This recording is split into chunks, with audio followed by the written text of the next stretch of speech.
Okay, so you're out of work. Now one in the 14 million Americans who are unemployed, and you're thinking, maybe this is finally the time to pursue my dream and open up my own business.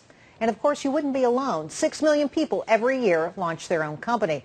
But the pitfalls of entrepreneurship are many. Here to reveal some top myths, some tips to talk about starting up a company. We have business strategist Carol Roth of the Intercap Merchant Partners. You know, people talk about myths, and obviously people have high expectations for starting a new business. You say you really have to be realistic. So let's work through some of those tips you have to be successful as a small business operator. First, you say test that business on a small scale. What do you mean by that? Absolutely. If you fail to prepare, you prepare to fail. So you want to take a small budget, and you want to take a small amount of time, and you want to test it out on a small scale. Then you find Give me an example. What do you mean by that as a practical matter? So let's say you like to make jewelry, Gerri.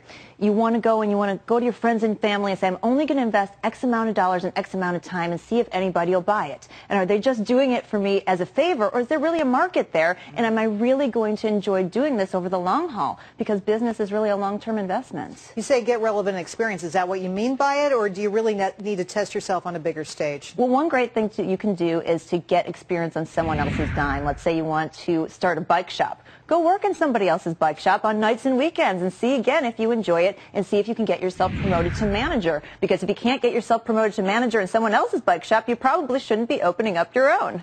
You've got to have everybody in your inner circle really sign on to this project, because you're going to be MIA for a long time. The hours are onerous. Right. So, you know, absolutely. If you have a kid, let's say, that you're trying to fund their college education, your family members may not be on board with you investing all of your time and your money and effort in starting a business. So you really need to get the whole family on board.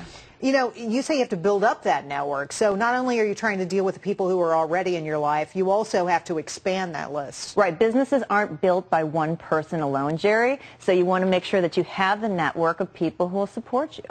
You know, I think back to people who've tried to start businesses and been unsuccessful, and it's a long list of really smart people. Absolutely. It's really not about how smart you are. It's really about how determined you are really to be successful in some ways. Do you think most folks have what it takes to start that business, especially if you're jobless and maybe your resources aren't what they should be? You know, I have a fun little test that I actually do. I say, are you Santa Claus or are you an elf? And so there's one Santa to make Christmas happen and a whole bunch of elves. So look at the things you like to do. Do you like to take the ball and run with it, or perhaps you prefer to be told what to do?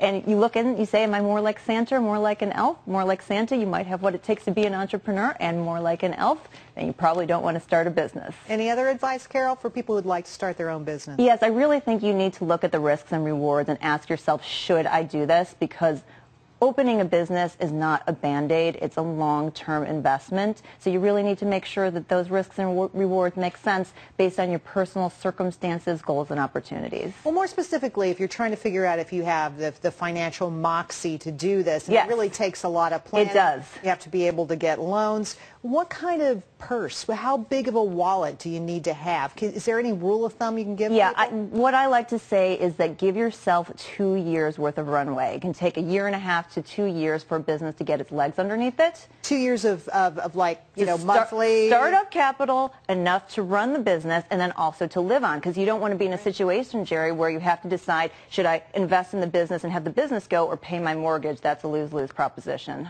Well, Carol, great advice. Thanks for your help today. We appreciate it. Thanks so much. I appreciate it.